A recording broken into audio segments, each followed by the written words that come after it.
waxaan idinka mahadnaqaynaa inaad xafladdan ka soo qayb gasheen codsigayga ajiibteen adeegani kuma cusba laakiin maanta adeegani wuxuu ka fahmayaa muqdisho Soomaaliya adeegani magaciisu waa safar adeegani maanta aynu soo bandhigayno insha Allah hadii Allah idmo ka fahmi doona magaalooyin badan oo dalka ah iyo guud ahaan dhulka Soomaaliya degto adeegani marka muqdisho waxyaabaha laga dalbanayo waxa ka mid ah tagaasida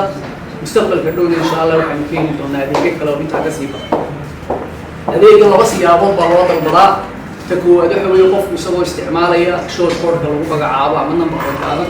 يصدق كوني هاي نوع موضة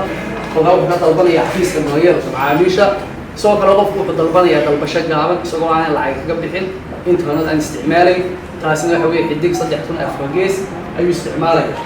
إن شاء الله هدي الله يدمر بالشو وحنا هاي نوحيابك للدول هذه يجيب ضمن إن شاء الله بلا بدونا بنعم عاميشة وحنقول خلاص الله هدي الله كرجو إنه هلان أديك وفن جوارد نظيفة أمام كل يوم ونكسية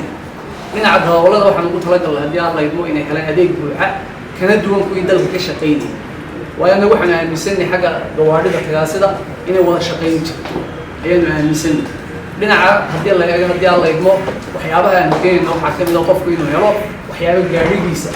يسقى مهمة وكعاوني شقدي سين هدي الله يدمر waxaan soo dhaweeyay cid Allah laga cid doon saadiigan in ka qayb qaadato adeegana kuma qoona tagaasida kaliya laakiin qof walba oo doonaya adeegana in ka qayb qaato waqtiyada uu fasaxaya gaarigiisa ay isticmaalaya soo adeega shaqo uga helo hadii Allah idmo iyo dakhliinta ka badan hadii ay fadhiyo waxaan idinka mahadnaqaynaa mar labaad xafladan soo ajiibteen ka soo qayb gasheen bulshada waxaan ugu baaqaynaa adeegana ay tijaabiyaan isticmaalaan ay eegaan dalka kuwa ka shaqeeya duwaya سو كلا تجاسده وحنا يجنا وبيسينينا